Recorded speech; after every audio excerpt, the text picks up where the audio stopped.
Now starting. All attendees are in listen-only mode. Good morning, everyone. Today is Wednesday, May 6th. I'm Donna Will, Professional Development Coordinator for the Developmental Disabilities Administration. We welcome you to DDA's Appendix K Guidance Webcast. Thank you for joining us today. We have several DDA presenters: Patricia Sestoki, Director of Programs; Rhonda Workman, Director of Federal Programs; Mary Jane Asasua, IT Functional Analyst Supervisor; Valerie Roddy, Director of Fiscal and Operations; Peter DeFries, Director of Operations; Ron Peel, Budget Director; Casey Brown, Federal Billing Administrator; Dr. Yamanja Smalls, Director of Coordination of Community Services; Natoya Mitchell, Director of Self-Directed Services. And before we begin, I'd like to go over a few things about the webinar. All participants are in listen-only mode, and there is only one option to listen to the webinar, and that's by computer. There's a handout loaded in the website in the panel to your right, and they can also be emailed if you didn't get them. We are recording the webinar today, and we are posting on the DDA website. Questions can be typed in the chat box or question box in the panel to your right, and we're going to be running a few polls today. So now I would like to introduce Patricia Sestoki. Good morning. Good morning, Donna. How are you? Thank you for joining us, everyone. First, I wanted to apologize for those of you who tried to join yesterday and the limit was up to 500. So for today, knock on wood, we have about 732 attendees right now at the moment. So thank you for re-registering and logging in the appropriate link. So thank you so much. And moving forward, we'll be able to do it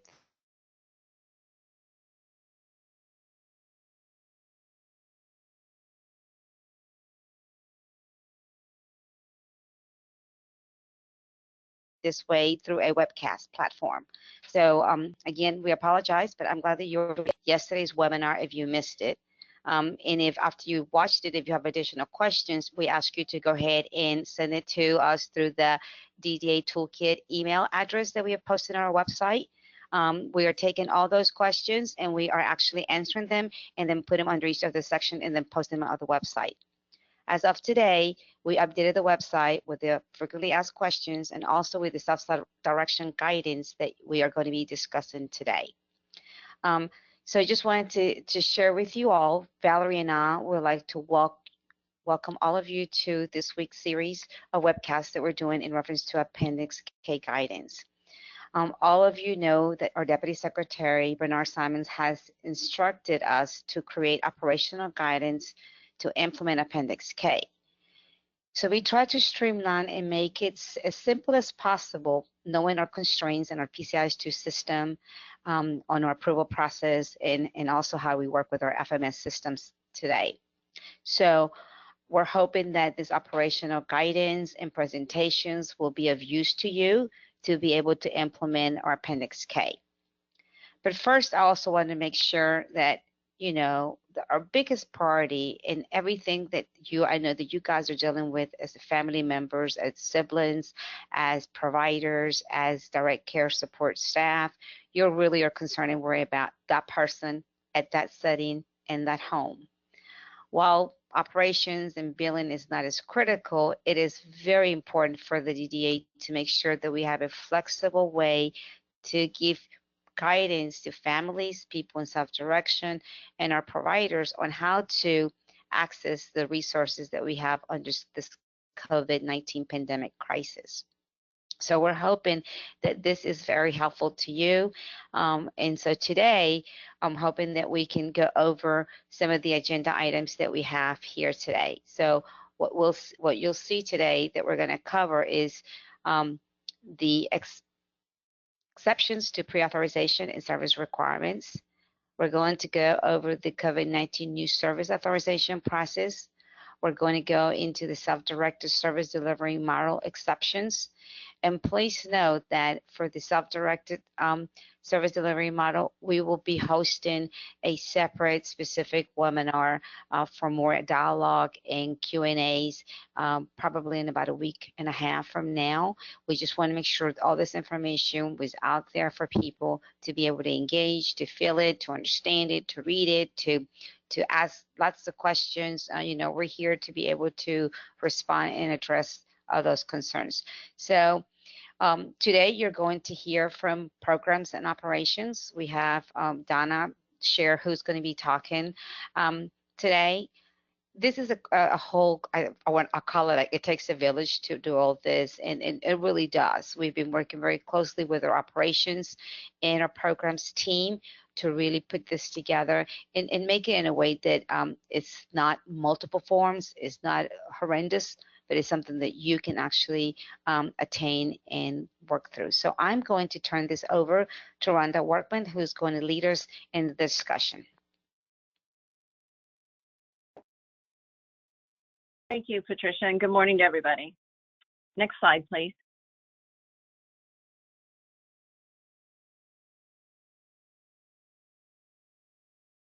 Under the Appendix K for the DDA waiver programs, we received approval to support the immediate need of services and supports and provide flexibility with service requirements and limits.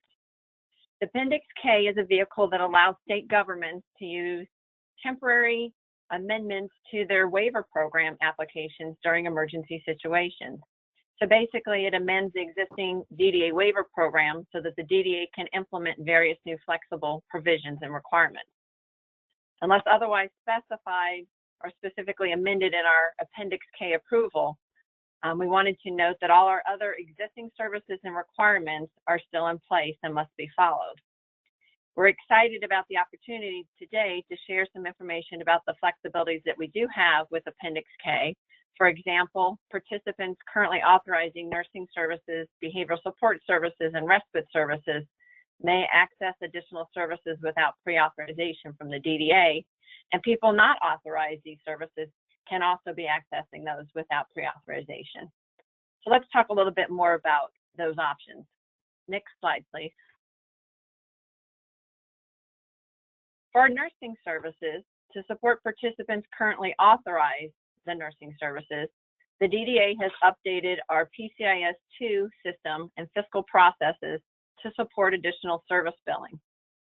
Participants currently not authorized our nursing services can access the services using a new service authorization form referred to as the DDA COVID Form Number 1 that we shared yesterday, and participants under our self-directed service delivery model will be able to use the revised cost detail sheet we will be discussing today.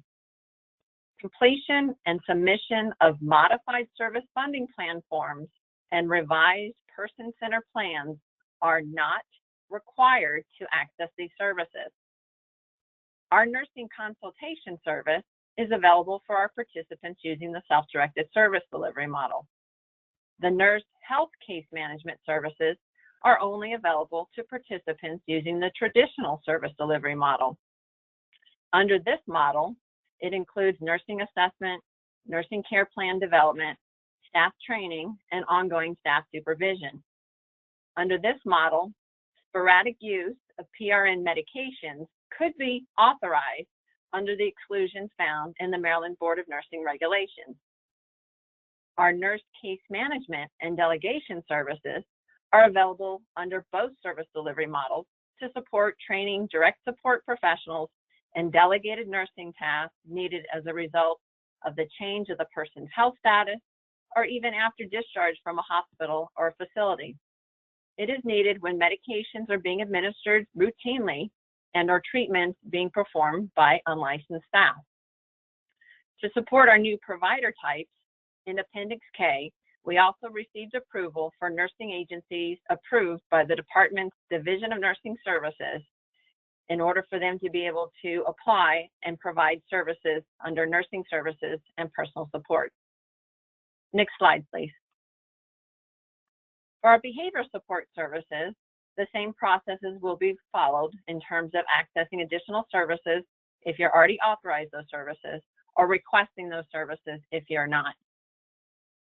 The behavioral assessment, behavioral plan, behavioral consultation, and brief implementation support services may be provided for people who currently do not have any behavioral support services authorized. The behavioral consultation and brief implementation support services may be provided for people who currently have behavioral support services authorization.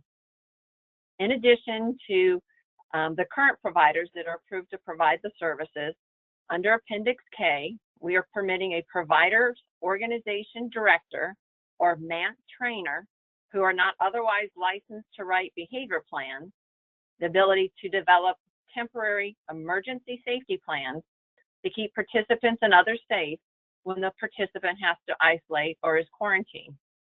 We are also expanding professionals and provider types to include the use of special education teachers or instructional assistants, and provider agencies and entities authorized, certified, or approved by Medicaid for applied behavior analysis, the Behavioral Health Administration, local school systems, and non-public schools for mental health professionals.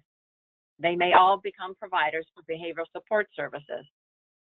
Please note that only one provider may be authorized to provide behavioral support services to a single participant at one time.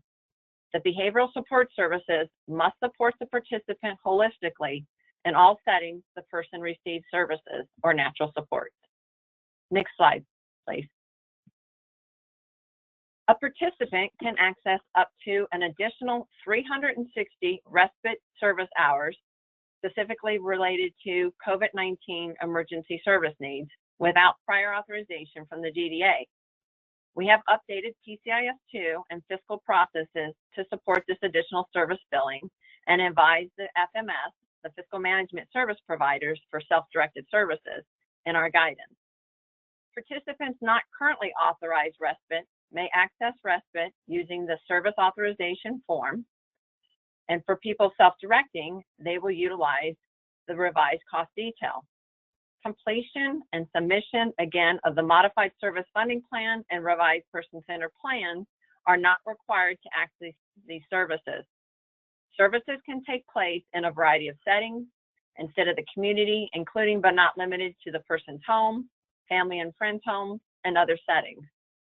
Respite care services can be used to replace daycare or other meaningful day services while the participant's parent is not available.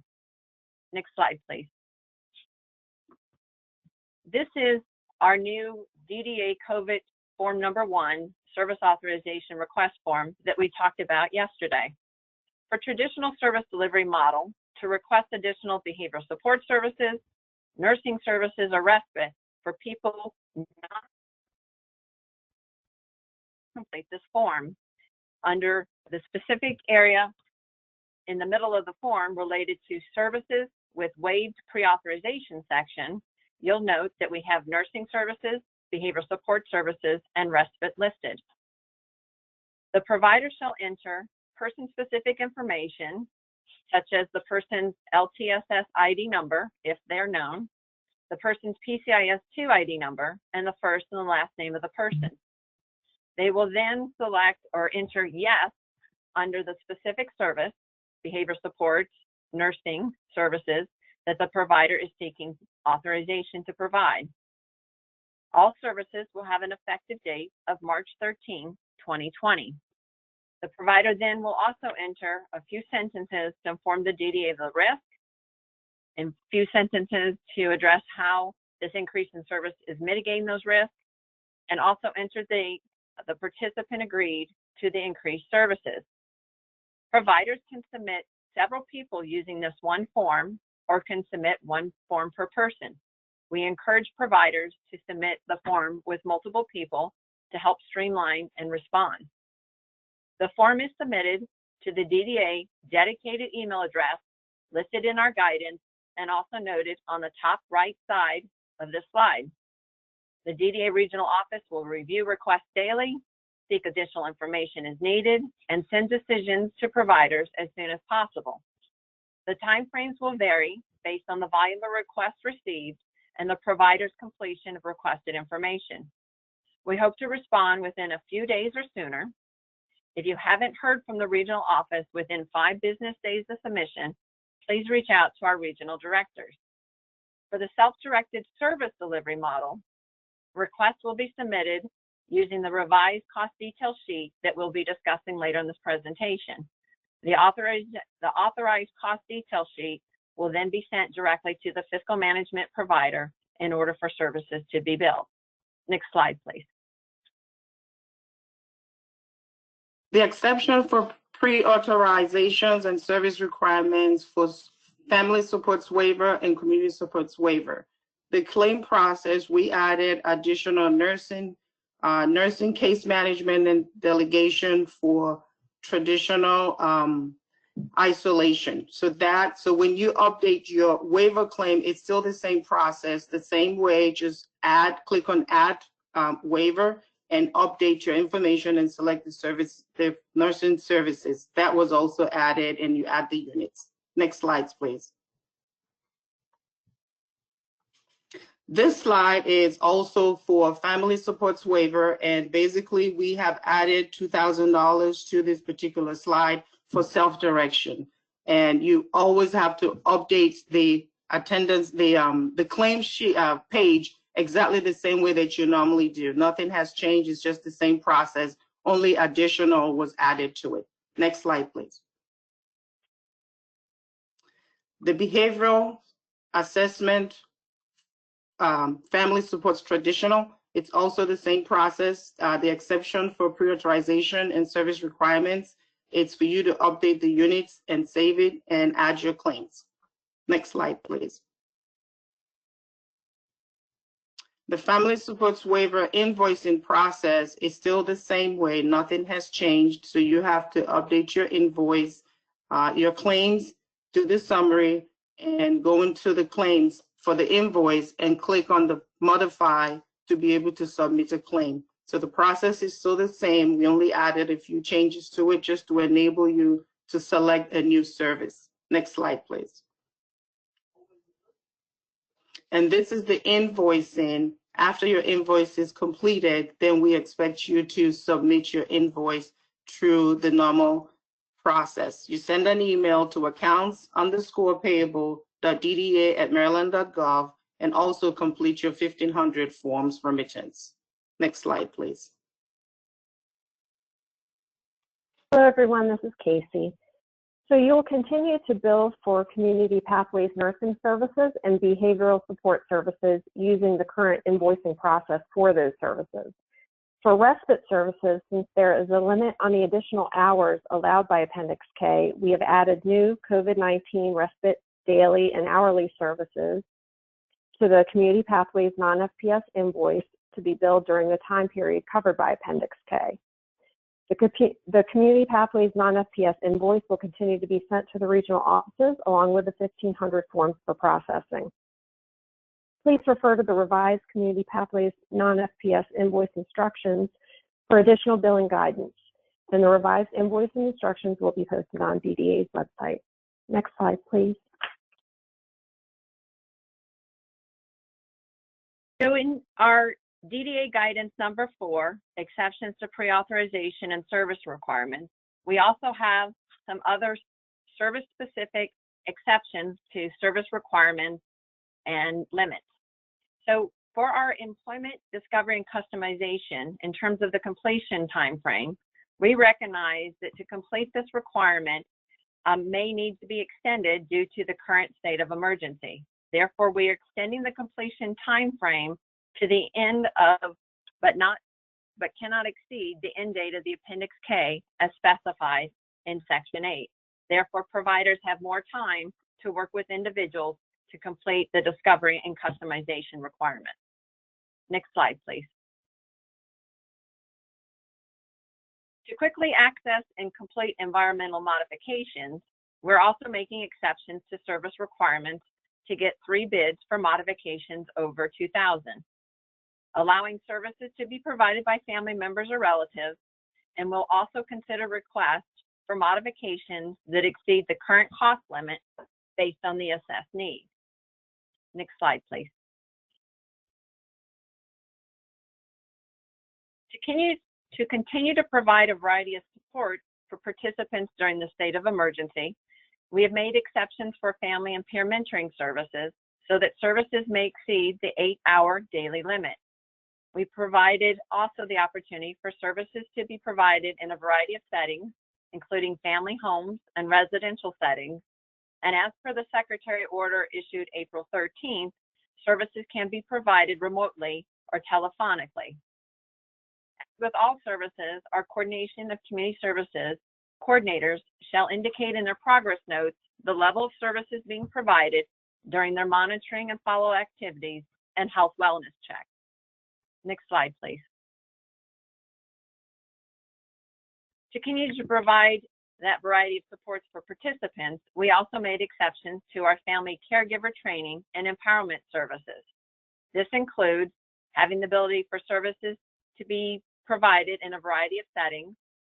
Services can be offered for individuals providing unpaid or paid support, training, companionship, or supervision who are newly identified as providing these supports to the participant during the crisis. Family caregiver training and empowerment services can exceed 10 hours of training. And coordinators of community services, again, will be indicating progress in their progress notes, the level of services being provided. For our housing support services, the services may exceed the 8-hour per day limitation. Next slide, please.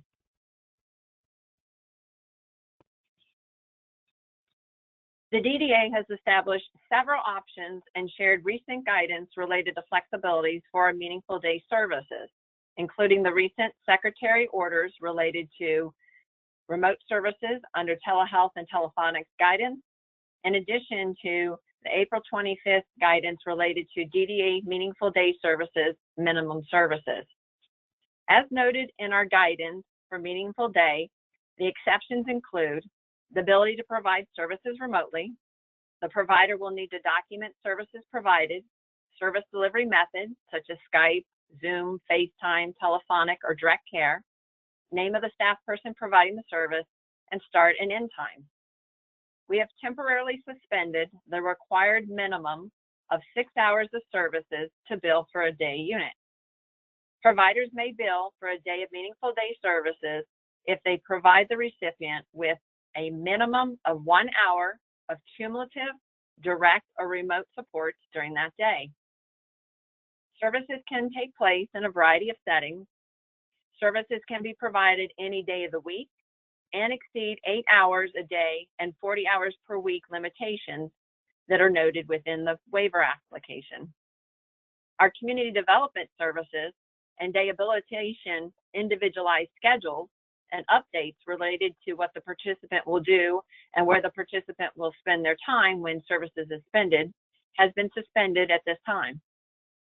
Personal care assistance can comprise the entirety of the service when the person is unable to engage in their typical meaningful day activities, such as work and community participation and volunteerism. Next slide, please.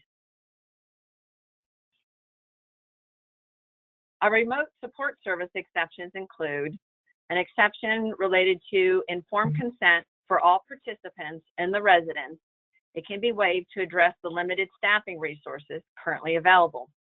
When consent is waived, all participants must still be informed the remote services are in use.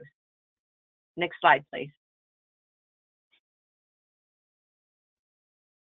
To support immediate needs for participant self-directing services, the DDA has received approval for authorization of funding, including temporary authorization for the fiscal management service provider to process timesheets authorized by participants for paid time off until Appendix K was approved, and several flexibilities as outlined in our Appendix K.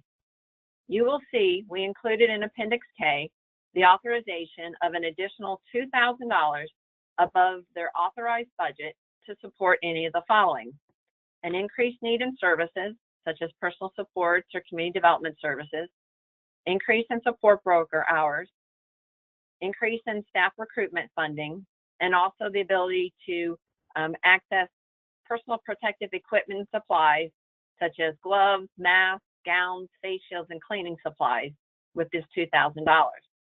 The additional $2,000 increase for the use towards additional direct support services and support broker hours is for direct service or remote services and cannot be used for paid time off.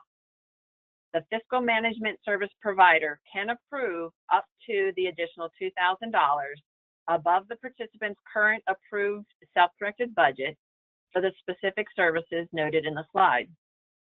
The DDA will consider requests for these specific items above the $2,000, which must be submitted to the DDA to be reviewed and authorized. Please note that requests for budget modification for other services or items not listed on the slide, but otherwise covered within our waiver program, shall be submitted per the standard typical modified service funding plan request and budget modification process unless otherwise noted in our Appendix K guidance. Next slide, please. Additional exceptions and flexibility under our self-directed service delivery model also includes individual and directed family goods and services. This includes staff recruitment and advertisement dedicated funding may be increased from the current $500 limit to up to $1,000. COVID-19 related personal protective equipment and supplies can be purchased, as mentioned on the previous slide. And under individual and family directed goods and services, funds may be used during this emergency situation for the following goods and services to provide a direct benefit for the participant.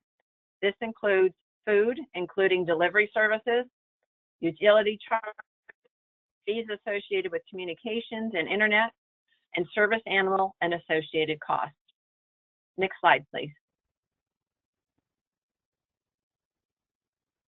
For support broker exceptions, support broker services may be provided up to a total of 20 hours per month. Participants can move funding from other services not being utilized during the state of emergency for an increase of support broker hours. The DDA will also consider requests for additional funding in the event funding is not available within the participant's current authorized budget. The requirement that a support broker is prohibited from providing any other waiver program service, such as personal supports, is temporarily waived. The support broker may be paid to provide other program waiver services to the participant at the rate applicable to that other service, as noted in Appendix K. Next slide, please. And finally, we have exceptions to our vehicle modification. Vehicle modification assessments or the driving assessment is not required before DDA approval of a new caregiver in this crisis. Next slide, please. Rhonda, I need you to repeat that. You went off. Anybody else who's not talking, can you please go on mute? Can you repeat the vehicle modifications, please? Yes. For vehicle modification assessment and driving assessment requirements in the current waiver application will be waived and not required before DDA can approve the vehicle modification for a new caregiver, assuming care and support for the person during this crisis.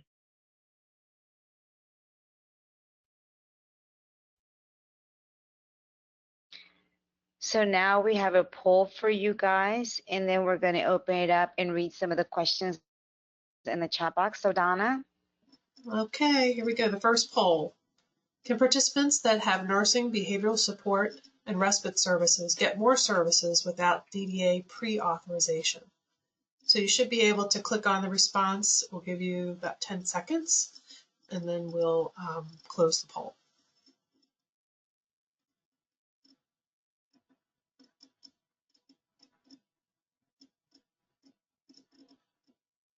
Okay, I'm going to close the poll.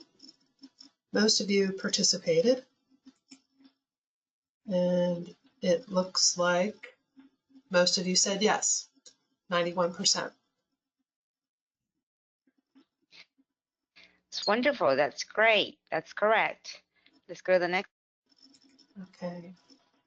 The next poll.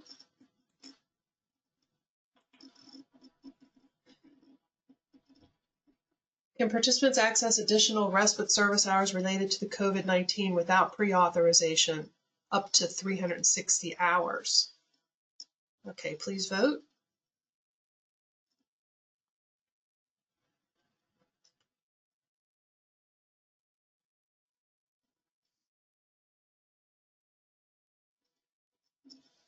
Okay, we're going to close the poll. And it looks like most of you said yes. Wonderful. Thank you so much for participating. And we're just doing just this gauge just to see how our people's understanding. I didn't want to do too many questions or polls so that we can engage with you and read the questions that you had specific to this topic. So I will start reading the questions specific to this, and between programs and operations, we will respond to your questions, and then we'll move to the next chapter after that. So here's the question. Do we need approval of the Appendix K form and cost detail sheet prior to providing BSS for individuals without prior authorization? We have about 50 to 75 individuals who have been waiting for behavior support since the pandemic started, and this new process will further delay them getting services. So that's a great question. And as we noted in the slide and Appendix K, participants can access the service without pre-authorization. So you can begin to provide those services. You do need to submit that form so that we have the opportunity to review that and ensure it meets an assessed need as per the federal requirements, and also have the ability to indicate that by authorizing it for people currently not authorized in PCIS2 so that you can bill for it, and also upload information in the person-centered plan. So yes, you can access without pre-authorization from the DDA. You do need to submit that form so that we have the ability to look and confirm the assessed need, authorize it within PCIS2 so that you can bill and get paid, and also indicated in the participant's person-centered plan. Does this information apply to transitioning youth who will graduate from their school program in June? So participants or for individuals that are transitioning youth, we need to reassess and look at what their current needs are and the availability of services. If they have a need for behavioral support services, that can be included on their application and their initial person-centered plan. Transitioning youth that have not applied or been enrolled in our waiver program cannot access these services because they are not enrolled in the program yet. Valerie, this one's for you or either Peter.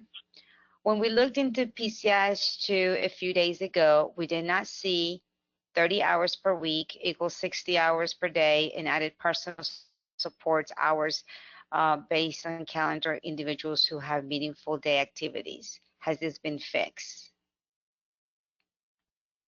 So I'll start off and then I'll ask Peter to respond about the technical. But we did add the hours to a person in each home. So it may depend on which person you looked at, or if you looked at the home. Peter, would you please add to this? Valerie's correct. I think that depending on when you checked to see the hours, that they were just done within the last couple days. So I would recheck and you should see those hours for one of the people in your home. Thank you. I'm sorry, I'm reading this. This is from yesterday's webinar, and I should have screened this a little more, but we'll make sure we'll get back to the Q&As. Just trying to make sure we stick to the topic, so I apologize for doing that.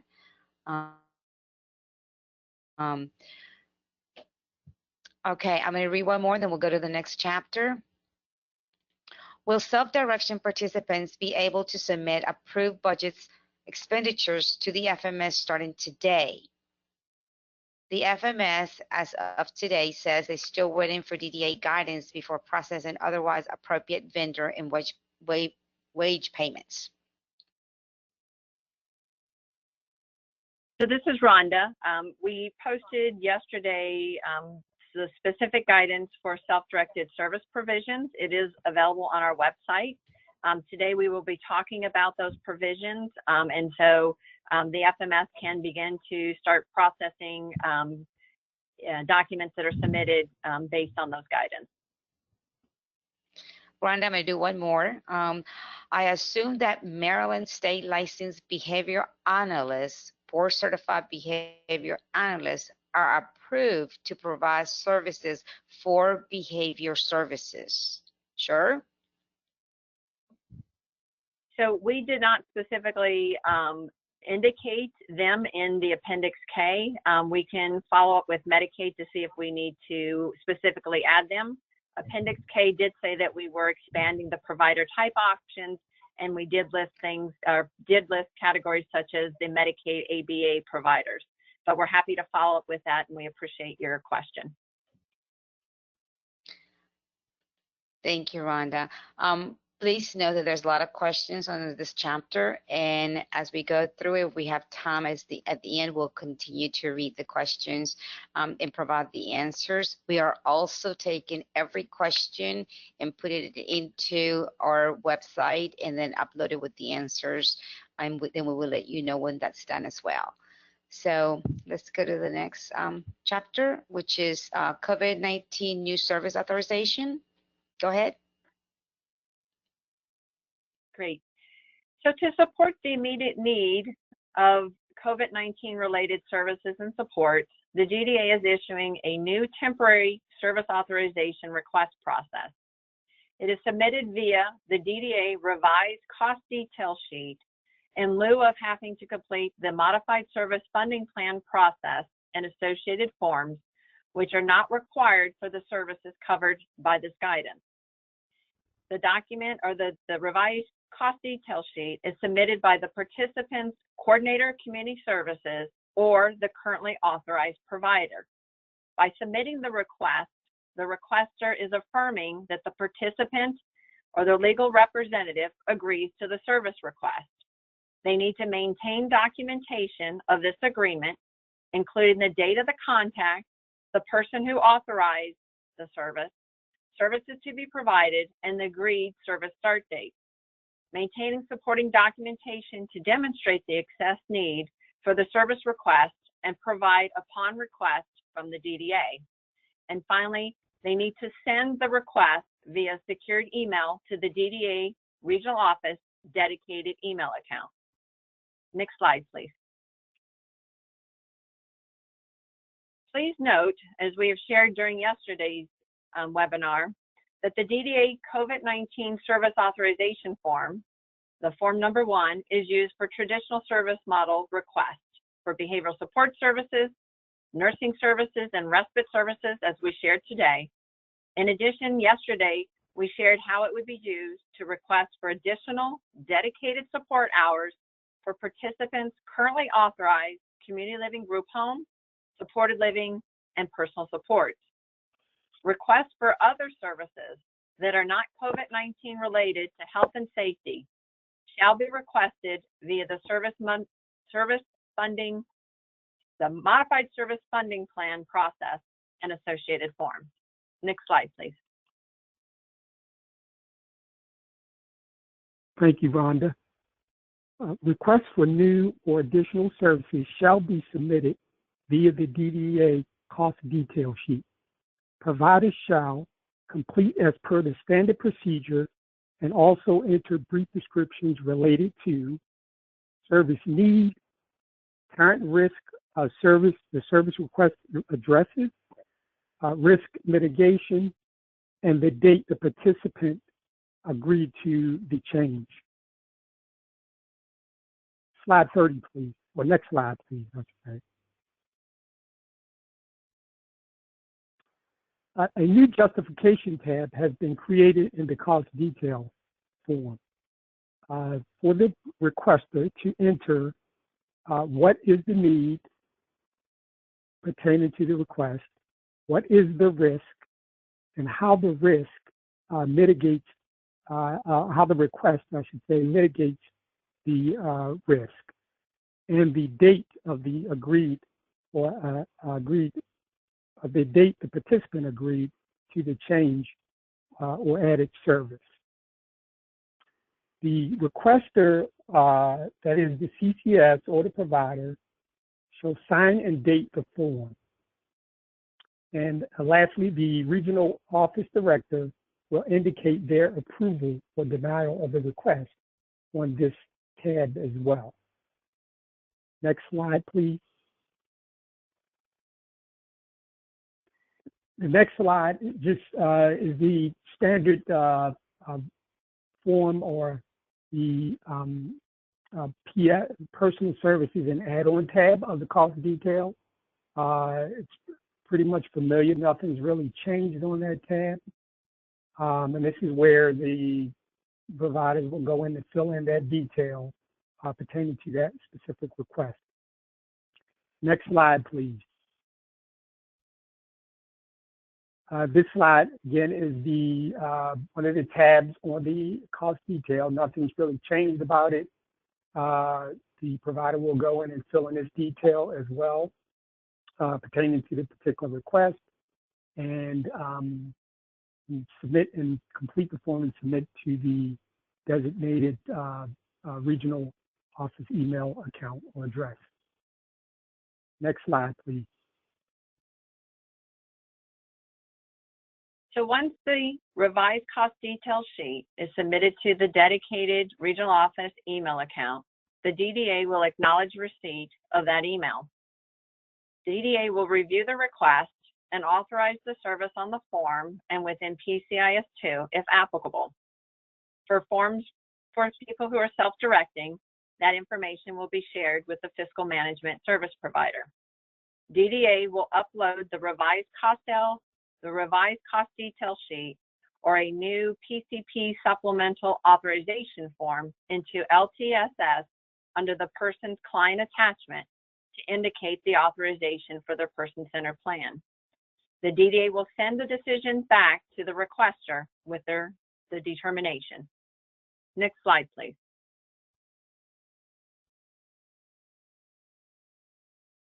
So we have a couple of more polls for this one.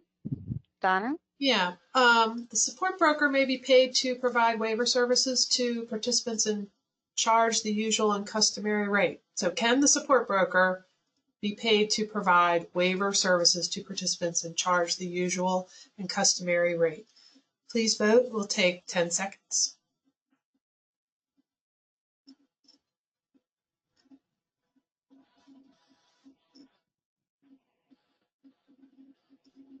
Okay, it looks like most of you have voted, so we'll close the poll.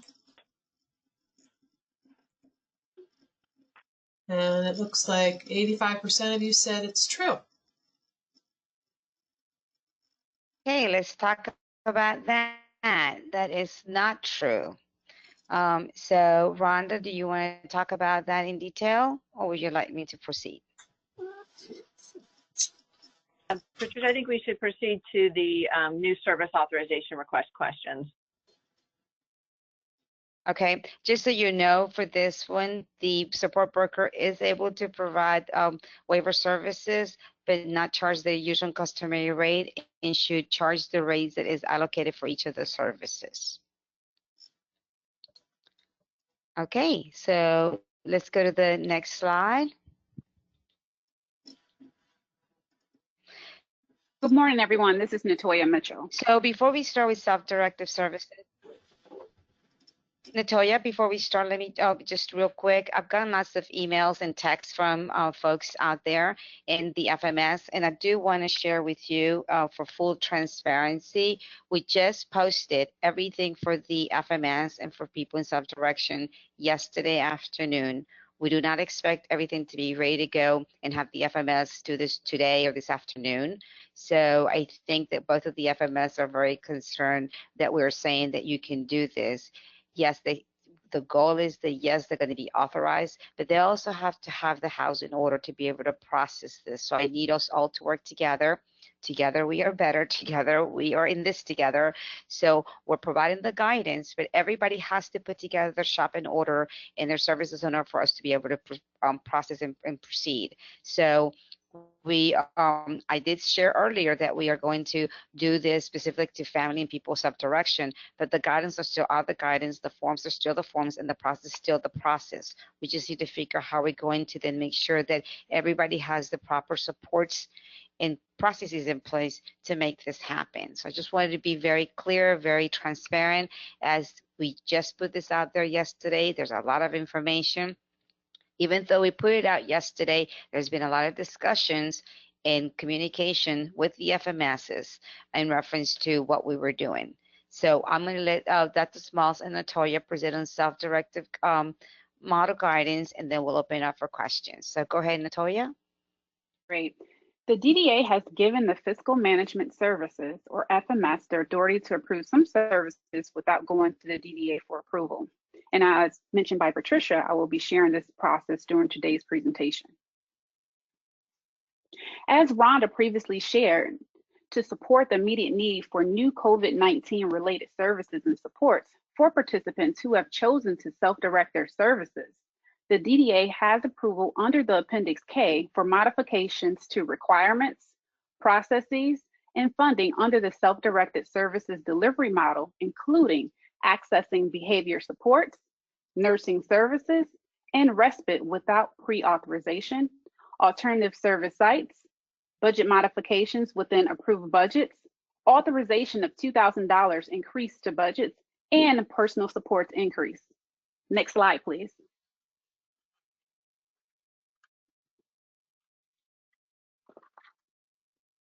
Additional flexibilities and exceptions include increased rate, new COVID-19 related service requests, retainer payments, service exceptions, staff training and onboarding flexibilities, and telephonic or remote services delivery options. Next slide, please. The DDA has created the DDA COVID Form number 5, which was developed to request to move funds across existing budget service lines or add new service lines, request to increase budget up to $2,000, request to increase budget above $2,000, and request for retainer payments. Next slide, please.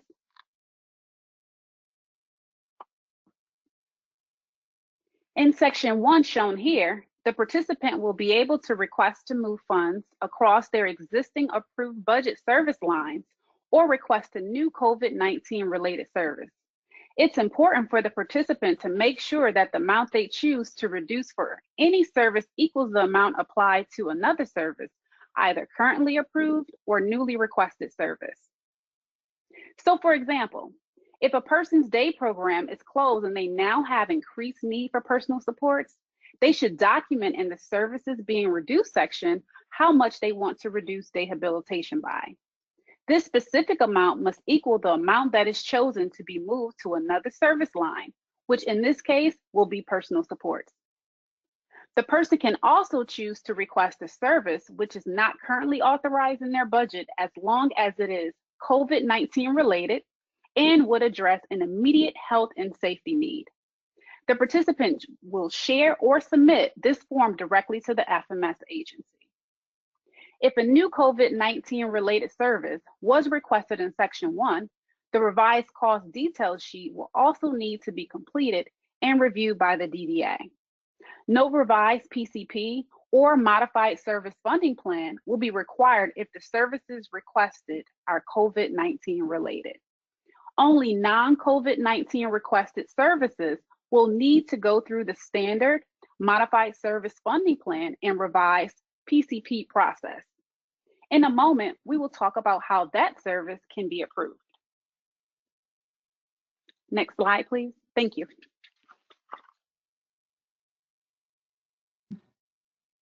Hi, this is Umoja.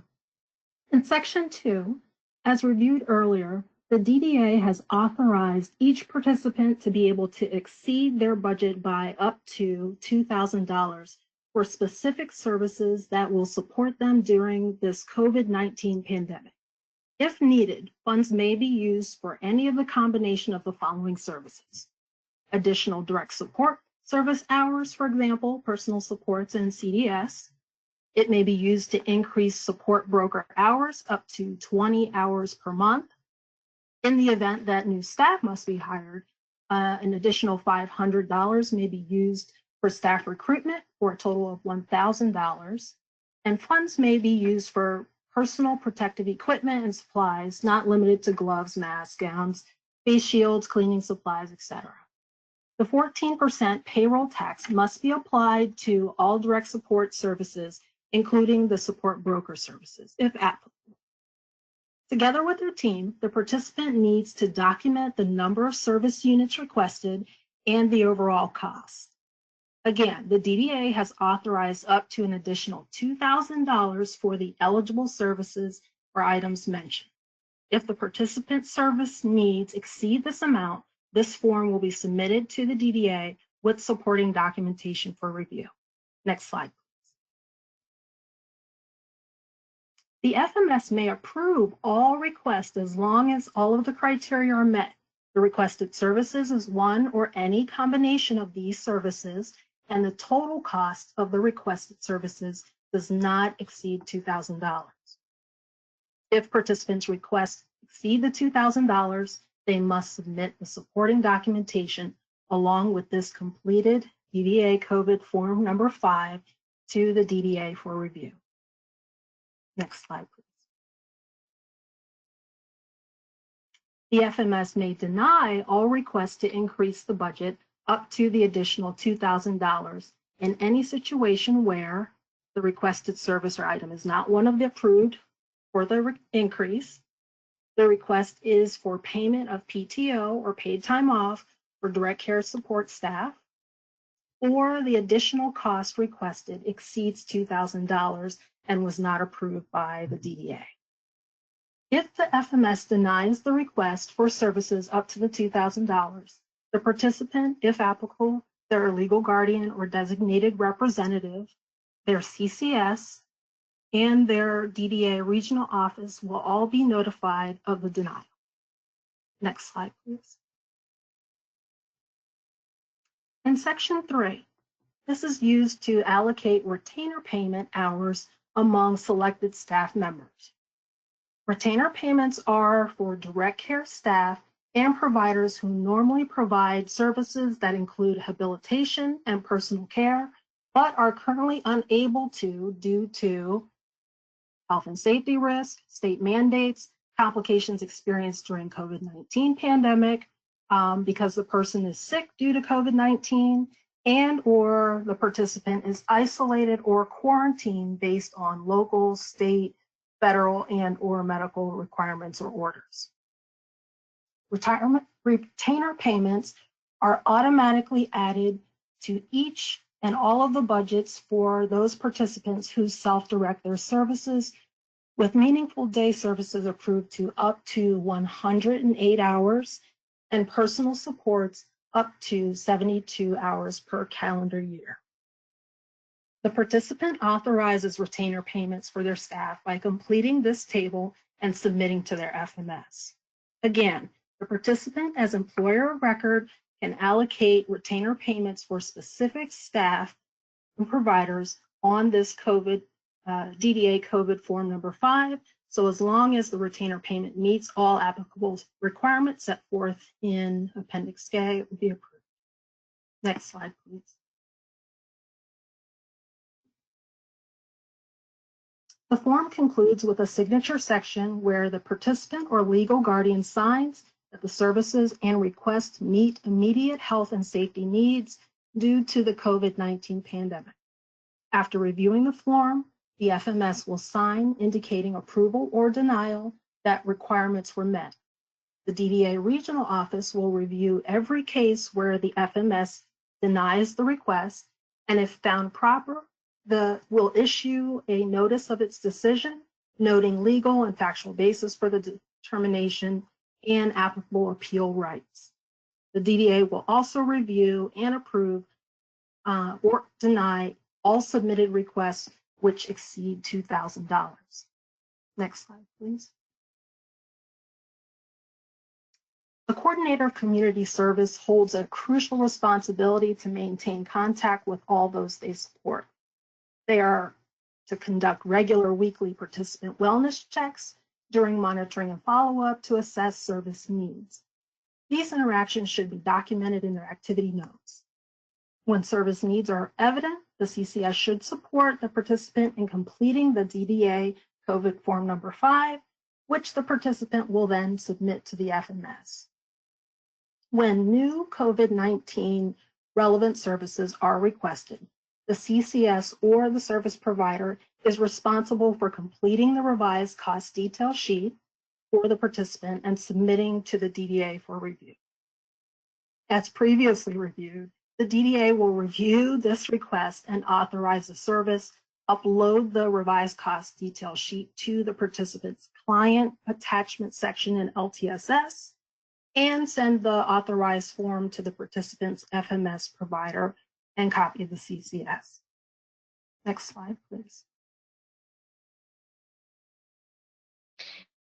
Thank you, Dr. Smalls. Donna, let's do some polls, and then what we'll do is we'll open it up for questions.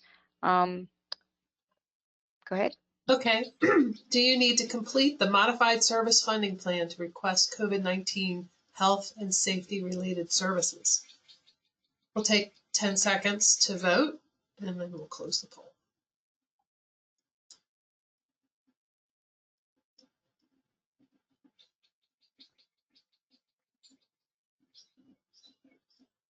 Okay, let's close the poll.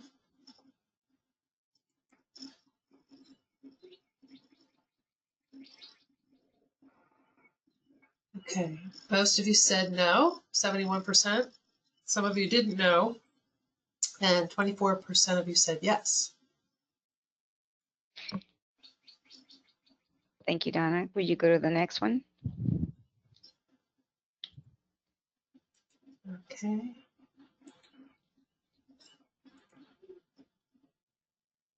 What form do you complete to request new or additional services? There's 3 choices here. Take a few seconds to answer.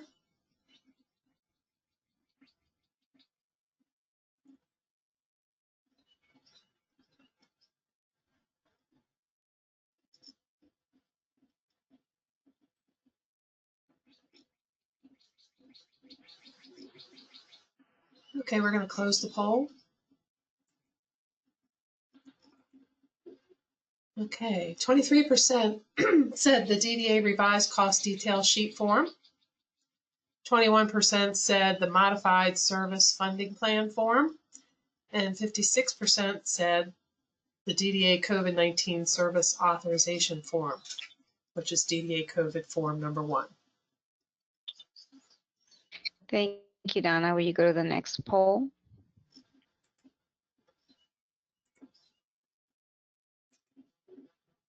Okay, the fiscal management services cannot authorize any COVID-19 related services within $2,000. Is that true? There's 3 choices here. Take a few seconds to answer.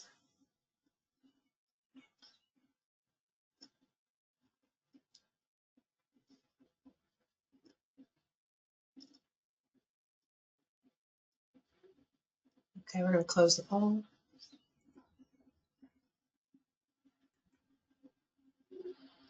Okay, 12% said yes, 81% of you said no, and 7% didn't know.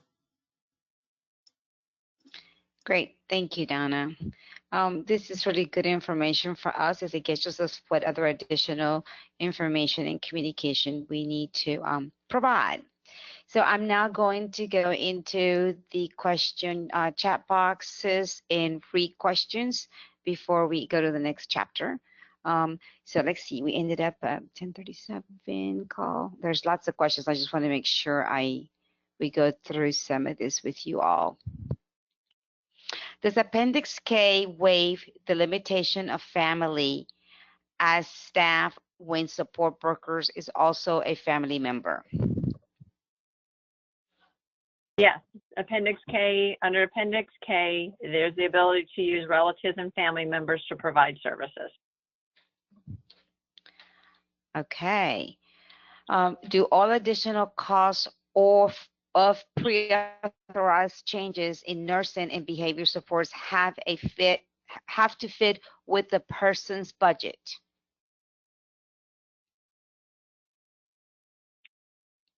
No, for people self-directing, the forms would be submitted. The service can be accessed without pre-authorization, but the forms need to be submitted so that we can determine that assessed need, and then we would be allocating that funding in the budget.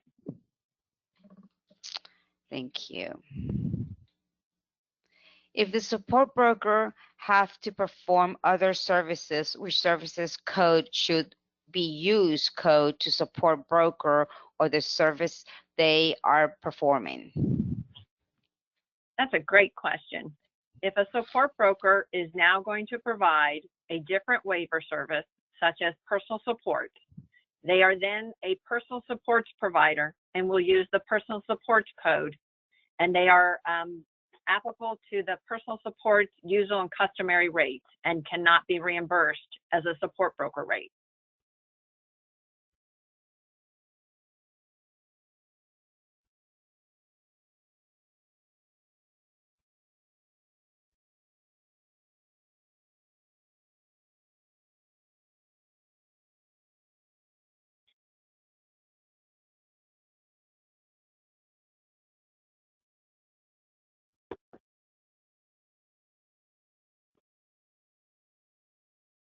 Sorry, can self-directed individuals who are at home due to school closures access additional support, personal support hours?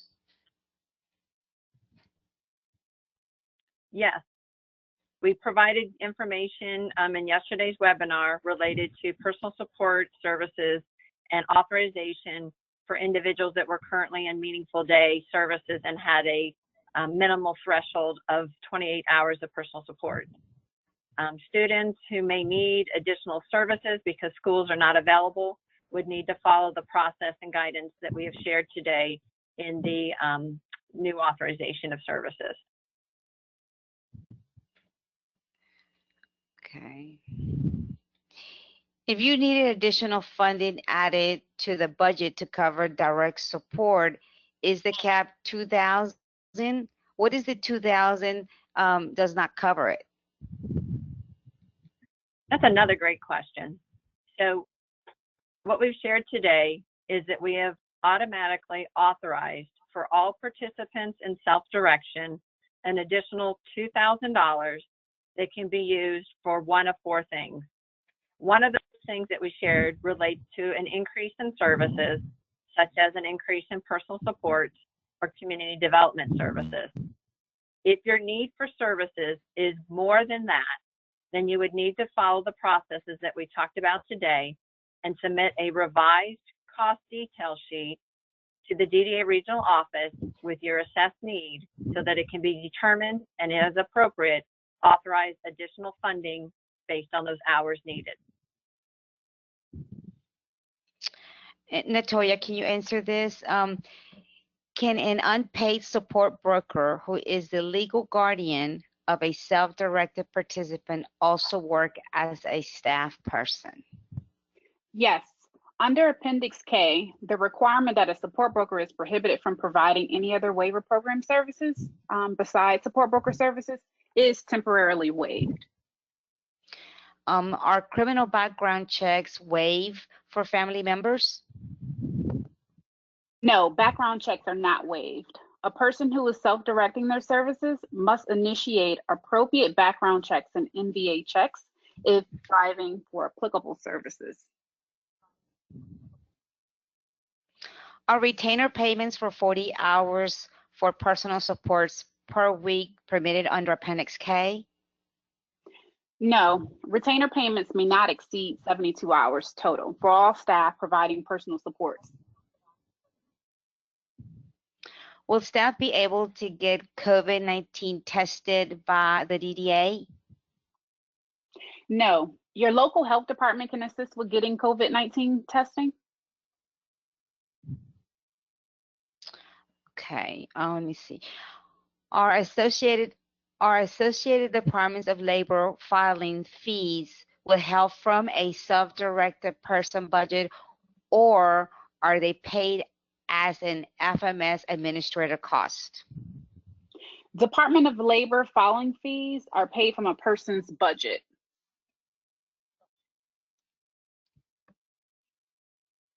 Okay, I'm gonna keep reading.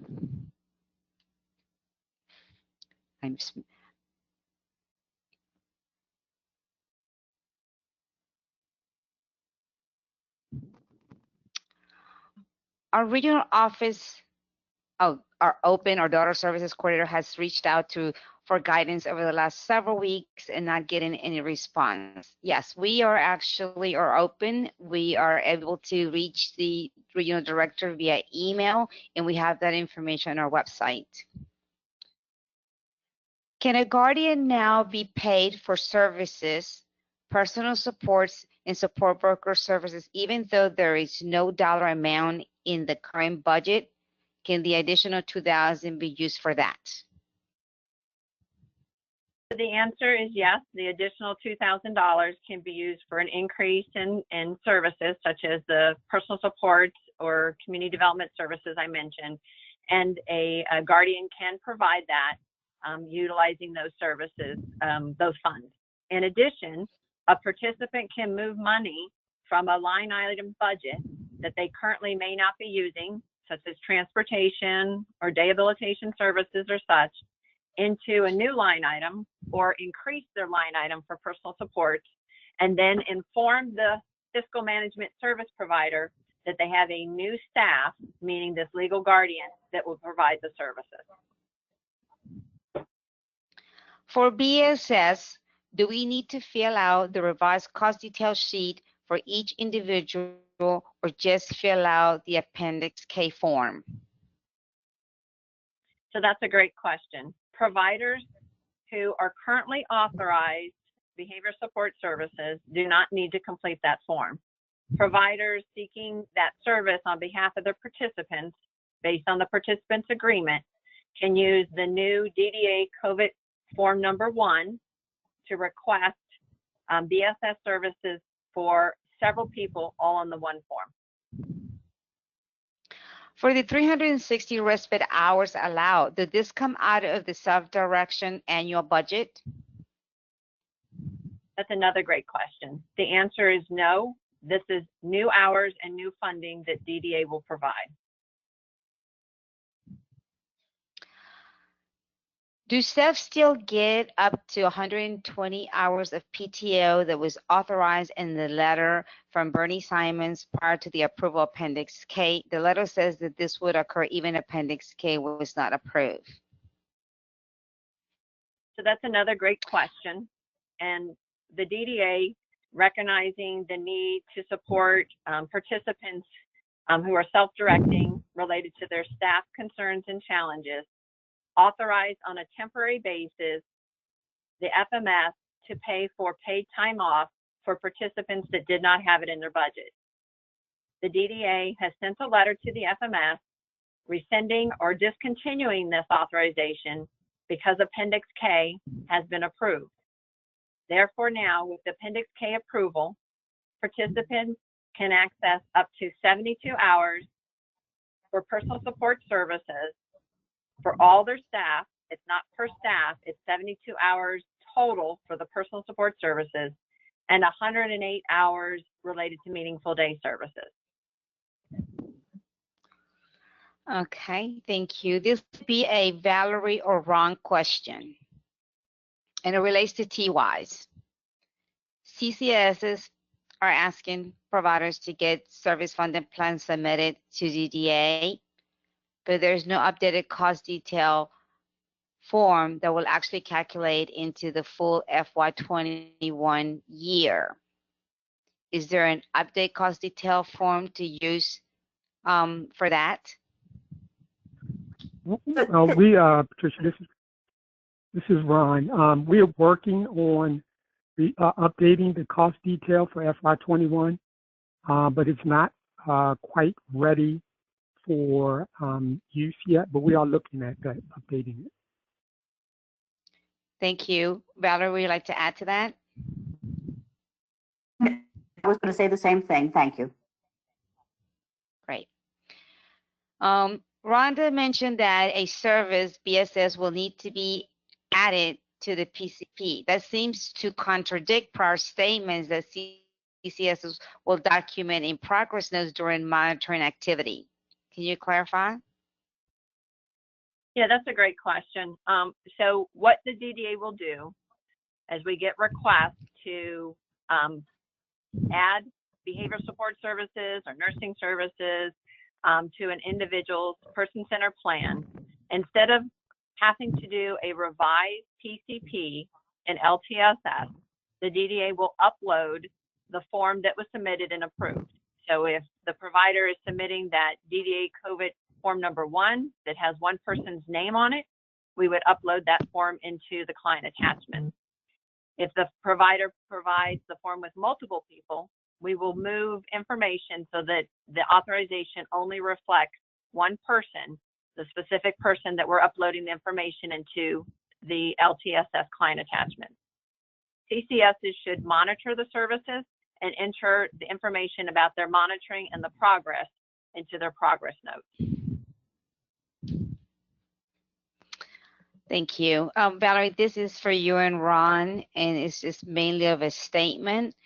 Our homes may have people who went home with their family, or the DDA does not have updated information on the people in the homes. So it is important we get the information on who the hours are attached to, and DDA get the house list updated as soon as possible. So this is just a statement, Yes. and I'll share this with you all. Yes, we'll provide that. Thank you. There's just a lot of questions about PTO and lots of about self-direction. So I'm just going through this, and we're being very cautious of our time, but we'll work on making sure we get your questions on here.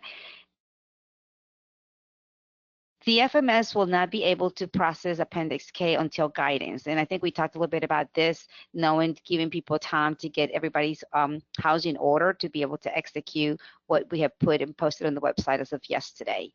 What happens if your person who was given the 8 hours is admitted to the hospital?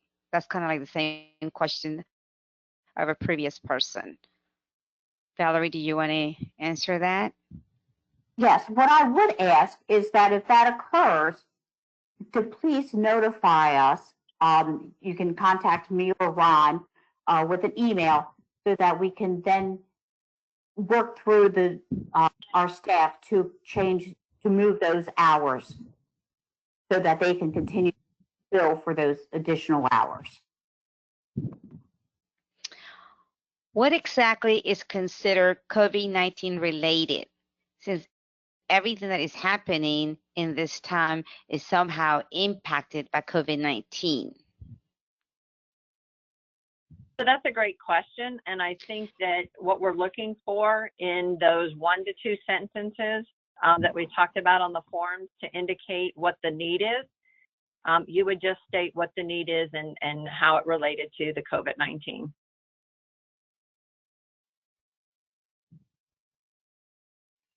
Okay, I'm just going through some of the very repetitious about the forms.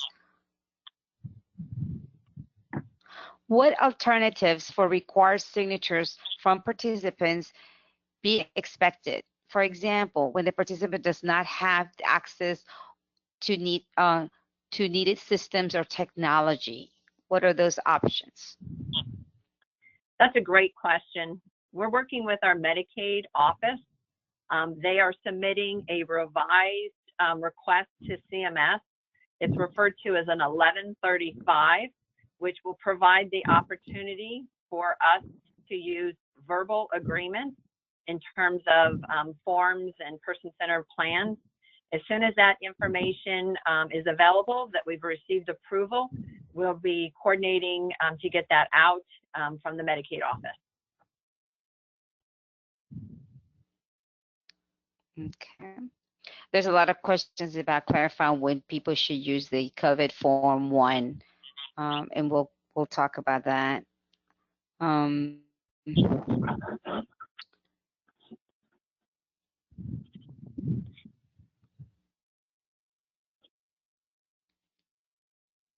some people are asking what is the email address the COVID related cost details should go to.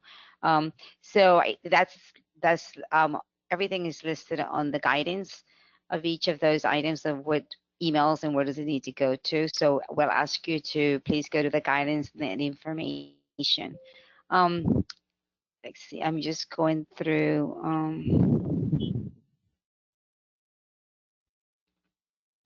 Here's some more. Will DDA be sending out awards letters for additional 2,000? The FMS states that they will not be processing any funds without an award letter. So that's a great question. We will work internally with the FMS providers to give them what they need in terms of the authorization. We do not intend to do an award letter for each participant in the self-directed program, but we can give a statement related to the global authorization. Okay.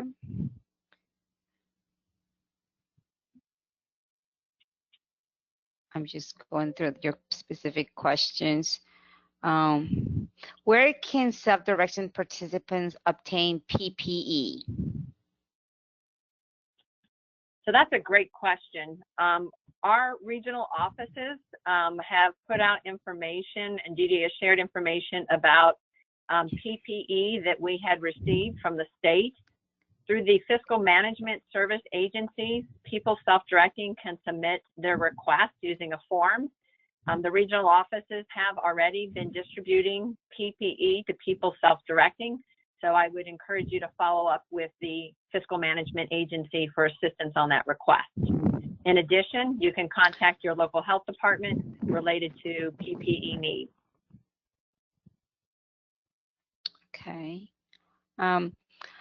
There's lots of questions on the forms. So if you guys would indulge me before we go over to the next slides, I want to pull up the COVID DDA Form 1, and then I want to go to the cost detail one so people can see what we're asking, and we can just ask questions directly on the form and go through it before we close today's webinar, just to be sure that we're clear on what forms to use for what. The next question is,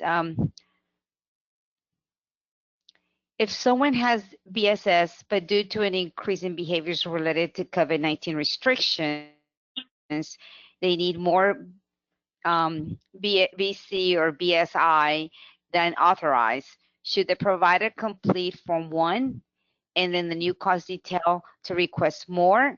And so I'm going to pull that form up, because we're going to talk through it in a little bit more in detail, because a lot of questions are being asked about that form and about the nursing and the BSS services.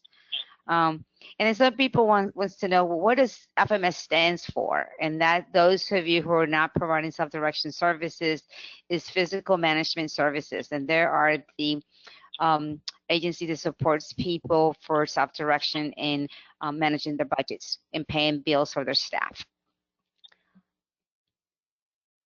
So I'm just going through, and we do know that we have a broad audience for people who've been doing services for over 20, 40 years, and people who just started. So we're trying to make sure that we are speaking at a level that everyone would know a little more, know more about DDA and what we do, and from the beginning to end. So if we say things that you may not know or acronyms you don't know, please let us know, and we'd be happy to provide additional information.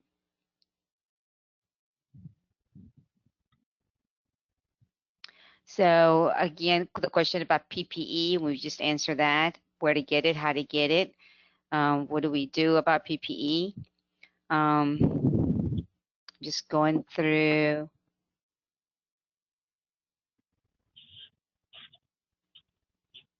Some of this we've already answered, so as we went through. So I'm going to flip it back to our presentation here and just a little bit about what to watch out for it. I would like for folks to stay on so we can go over those forms.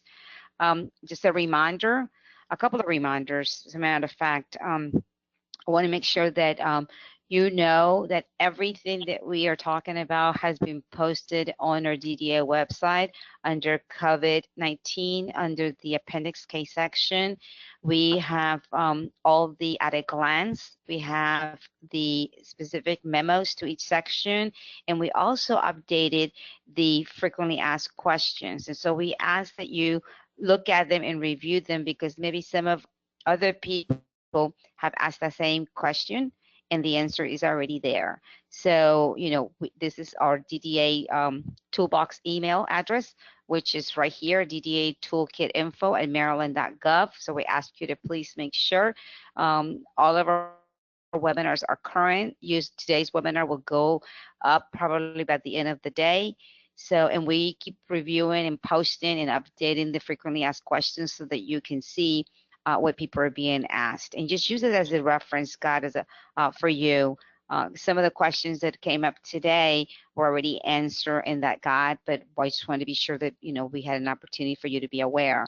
Let me go to, I want to go to this specific page, because a lot of you have asked this, and then we're going to go to the section on the cost detail sheet. So this is the form that the people who keep asking about. People said, where do they send this form to? The email address is up here to the right corner. I'm going to ask Rhonda, can you please go over now that people have listened to the entire presentation? Can you just go over this slide a little more in detail? And then I'm going to ask Ron if you can then talk a bit about the cost detail as well. So Rhonda. Yes, absolutely, Patricia. Thank you for the opportunity to, again, clarify. So when we look at this form, you know, at the top, you're going to see the provider will enter their information and their contact and the date and an email. We've added some basic instructions related to what you would need to do in terms of filling out this form for the different sections. Let's look at the different sections within the form. So looking at the form, starting on the far left, we have the participant-specific information section. Here, you would enter the LTSS ID number if you're aware of it, it's known to you. If not, you can leave it blank. The second column relates to the PCIS2 ID number. So you would enter the PCIS2 ID number, which was specific to the person you're requesting the service for, and then enter the person's first name and then the last name. The form is designed to use for a couple of purposes. So the next section is related to services that we have waived the pre-authorization requirement. That relates to the behavior support services, the nursing services, and the respite services that we talked about today. This will only be used and submitted if the person is not currently authorized these services. Therefore, for the question earlier, if you're already authorized for nursing services or BSS services, you do not submit this form in order to increase it. You would use the revised cost detail sheet. If you are not currently authorized these services, then you would indicate in this form a yes for the services that you need. You may recall today I shared for behavior support services, people who are newly accessing it, you would indicate yes for all four of those items: the behavioral assessment, the behavior plan, consultation, and brief support. For nursing services, this is used for our traditional service delivery model, and those options include the DDA Nurse Health Case Management and the DDA Nurse Case Management and Delegation services. If you're in need of those services, you would indicate the yes here. And then for respite, you would indicate whether daily or hourly hours would be used, up to that 360 hours that we have authorized for everyone. Please note, respite services are not available for people in community living as per the DDA waiver program.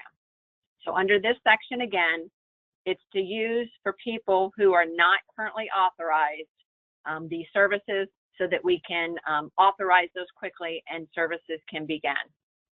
The next section relate to streamlining requests for additional support needs that do require pre-authorization. This includes additional dedicated support hours for our community living group home in terms of additional add-on dedicated support, supported living in terms of additional add-on dedicated support, and also for personal support for people who are currently authorized and need an increase of their personal support. The provider should enter the start date, which can be as of March 13th, and then enter the end date if it's known. If you're not aware when the services will end because of the current state of emergency, you can leave that blank. The next part of this form has an opportunity to enter a request for funding associated with assistive technology. We recognize with remote support services being provided that the participants may need some technology to support them during this static. You would enter the requested dollar amount and the effective date for those assistive technology services.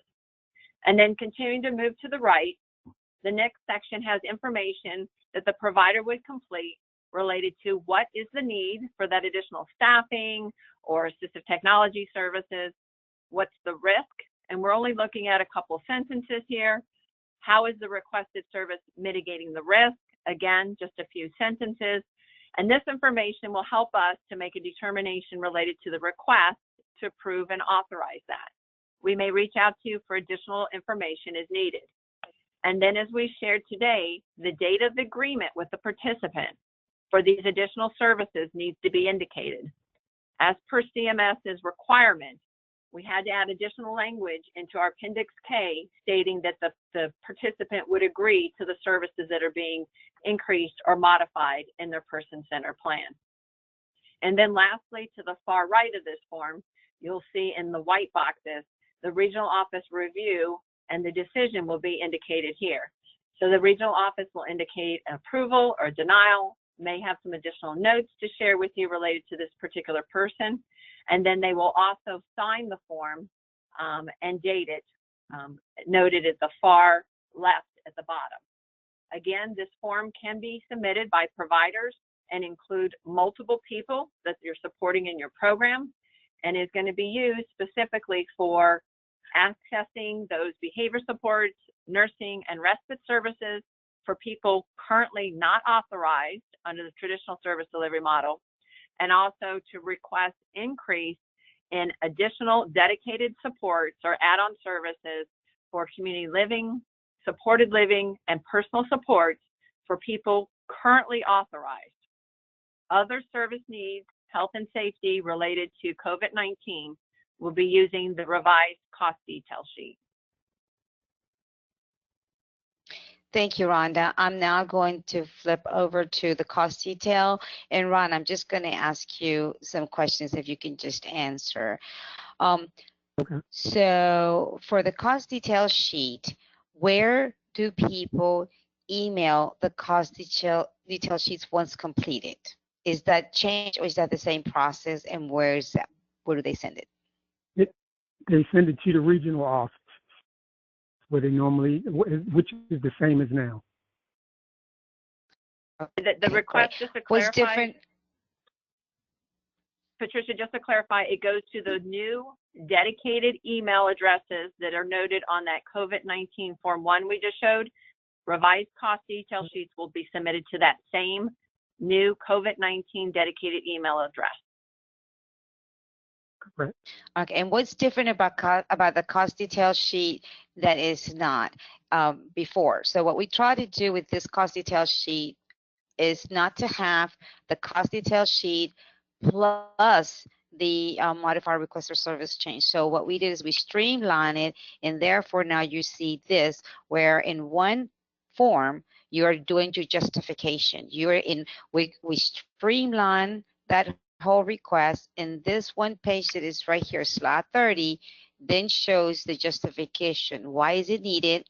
What is the risk? How is the request being mitigated? So this you don't have to, because remember right now today you would have to have done modify request for service change, and then attach this cost detail sheet. We streamline it and put it into one form.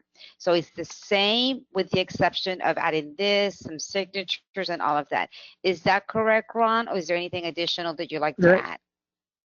That's correct. The only thing we did was to the instruction tab, we noted and highlighted that this has been revised per the COVID-19 emergency. And on the second tab, which is the new tab called Justification, as you just described, Patricia, is where we asked that providers, CCS, whoever's filling this out, to answer those 3 or 4 questions. And then the other 2 tabs are basically the same as the old cost detail. Thank you, Ron. I just wanted to make sure because sometimes, you know, folks with all these changes get concerned and like, oh, another form or another more complicated. We want to just make sure to be very transparent. So it is right now 11:30. I can look to see there's lots of questions in the Dropbox. I just want to make sure to be very respectful of your time. And so thank you for joining us. Please remember to look and read the frequently asked questions that are posted on the website, the at-a-glance information, the webinars. If you missed yesterday's, is already updated. This one will be updated by close of business today, no later than 5 o'clock. Thank you. Be well, be safe. And tomorrow, join us for the rest of our presentations. Thank you very much.